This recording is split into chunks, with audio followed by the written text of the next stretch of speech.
آج ہم آپ کو مکہ مکرمہ کے اس شخص کی کہانی سنانے جا رہے ہیں جو نسب میں تو رسول خدا صلی اللہ علیہ وآلہ وسلم کا چچا تھا، مگر کردار اور عمل میں اسلام کا سب سے بڑا دشمن بن گیا۔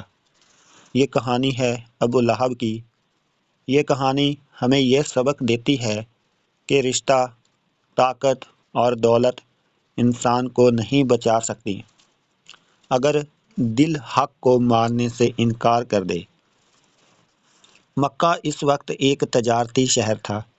قریش کے سردار عزت، مال اور طاقت کے نشے میں چور تھے۔ ابو لہب بھی قریش کے با اثر لوگوں میں شمار ہوتا تھا۔ اس کا اصل نام عبد العزیٰ تھا، لیکن چہرہ سرخ ہونے کی وجہ سے لوگ اسے ابو لہب کہتے تھے۔ وہ مالدار تھا، لوگ اس سے ڈرتے تھے اور خود کو سب سے بڑا سمجھتا تھا۔ جب حضرت محمد صلی اللہ علیہ وآلہ وسلم کو نبوت ملی اور آپ صلی اللہ علیہ وآلہ وسلم نے اللہ کا پیغام لوگوں تک پہنچانا شروع کیا تو سب سے پہلے جن لوگوں نے مخالفت کی ان میں ابو لہب سب سے آگے تھا۔ ایک دن نبی اکرم صلی اللہ علیہ وآلہ وسلم نے صفا پہاڑی پر کھڑے ہو کر لوگوں کو اللہ کی طرف بلایا۔ لوگ جمع ہوئے، ابو لہب بھی وہاں موجود تھا۔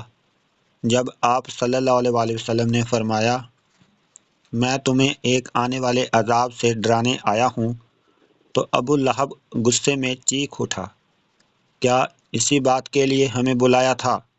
یہ وہ لمحہ تھا جب اس کے دل کی نفرت کھل کر سامنے آ گئی۔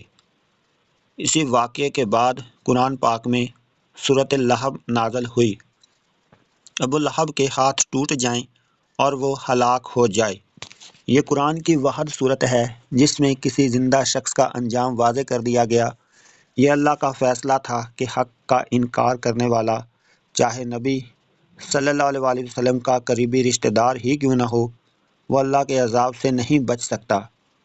ابو لہب نے صرف مخالفت ہی نہیں کی بلکہ آپ صلی اللہ علیہ وآلہ وسلم کو تکلیف پہنچانے میں کوئی کسر نہ چھوڑی۔ کبھی آپ کے راستے میں کانٹے بچھوائے جاتے، کبھی پتھر پھینکے جاتے اور کبھی آپ کا مذاق اڑایا جاتا۔ اس کی بیوی بھی اس ظلم میں برابر کی شریک تھی۔ وہ لوگوں کے دلوں میں آپ صلی اللہ علیہ وآلہ وسلم کے خلاف نفرت بھرنے کی کوشش کرتی، مگر نبی اکرم صلی اللہ علیہ وآلہ وسلم نے کبھی بدلہ نہیں لیا، ہمیشہ صبر اور اخلاق کا مظاہرہ کیا۔ انجام اور عبرت، وقت گزرتا گیا، اسلام پھیلتا گیا اور ابو لہب کی ضد بڑھتی گئی۔ آخرکار وہ ایک خطرناک بیماری میں مبتلا ہوا۔ لوگ اس سے دور بھاگنے لگے۔ جب ابو لہب مر گیا تو اس کی لاش کو اٹھانے والا کوئی نہ تھا۔ کئی دن لاش پڑی رہی۔ پھر لوگوں نے دور سے گڑھا کھود کر اس میں لاش کو دھکیل دیا۔ نہ عزت کام آئی، نہ دولت، نہ قریبی سرداری، نہ قریشی سرداری۔ یہ وہ انجام تھا جس کا ذکر قرآن پہلے ہی کر چکا تھا۔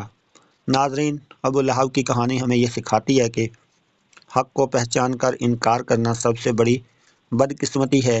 غرور انسان کو اندھا کر دیتا ہے۔ اللہ کے نبی صلی اللہ علیہ وآلہ وسلم کا اخلاق دشمنوں کے لیے بھی رحمت تھا۔ انجام ہمیشہ ایمان اور عمل سے جڑا ہوتا ہے۔ آئیے ہم اپنے دلوں کو نرم کریں، حق کو قبول کریں اور آپ صلی اللہ علیہ وآلہ وسلم کی سنت پر چلنے کی کوشش کریں۔ اگر آپ کو یہ ویڈیو پسند آئی ہے تو لائک کریں، شیئر کریں اور چینل کو سبسکرائب کریں تاکہ ایسے مزید سبق آموز اسلامی کہانیاں آپ تک پہنچتی رہیں۔ جزاک اللہ خیر۔